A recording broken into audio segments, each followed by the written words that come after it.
17 फरवरी को साल का पहला सूर्य ग्रहण लगने जा रहा है, जिससे लेकर लोगों में काफी जिज्ञासा और चर्चा है। हालांकि भारत के लिए राहत की बात यह है कि ये ग्रहण यहां दिखाई नहीं देगा। खगोल विज्ञान के अनुसार जब कोई ग्रहण किसी क्षेत्र में नजर नहीं आता तो वहां उसके विशेष प्रभाव या सावधानियों की जरूरत नहीं होती। इसके बावजूद समाज में खासकर गर्भवती महिलाओं को लेकर कई तरह की धारणाएं और डर देखने को मिलते हैं। वैज्ञानिकों का मानना है कि सूर्य ग्रहण केवल एक प्राकृतिक खगोलीय घटना है, जिसका मानव शरीर पर सीधे तौर पर कोई प्रमाणित नकारात्मक असर नहीं पाया गया है। क्योंकि इस बार भारत में ग्रहण का दृश्य नहीं होगा, इसलिए सूतक काल जैसी परंपराएं भी यहाँ लागू नहीं मानी जाती।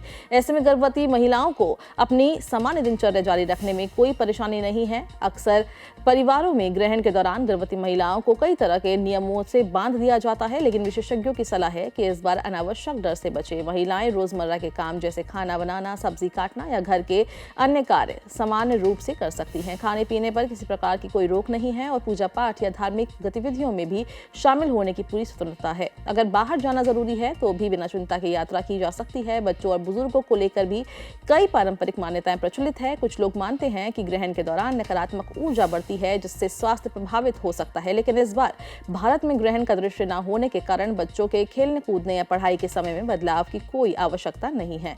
बुजुर्ग भी अपनी रोजमर्रा की गतिविधियां पहले की तरह ही जारी रख सकते हैं। हालांकि कुछ लोग अपनी धार्मिक परंपराओं का पालन करना पसंद करते हैं। ऐसे लोग मानसिक शांति के लिए ध्यान, मंत्र, जाप या सकारात्मक गतिविधियां कर सकते हैं। कई परिवारों में खाने की चीजों में तुलसी के पत्ते डालने की परंपरा भी देखी जाती है, जिससे लोग शुद्धता और आस्था से जोड़ते हैं। आंखों की सुरक्षा के लिहाज से ये याद रखना जरूरी है कि कभी भी सूर्य ग्रहण को सीधे आंखों से नहीं देखना चाहिए, क्योंकि इससे आंखों को नुकसान हो सकता है। पारंपरिक मान्यताओं में ग्रहण के दौरान नुकीली चीजों जैसे सुई, चाकू या कैंची के इस्तेमाल से बचने की सलाह दी जाती है, लेकिन ये पूरी तरह व्यक्तिगत आस्था पर निर्भर करता है।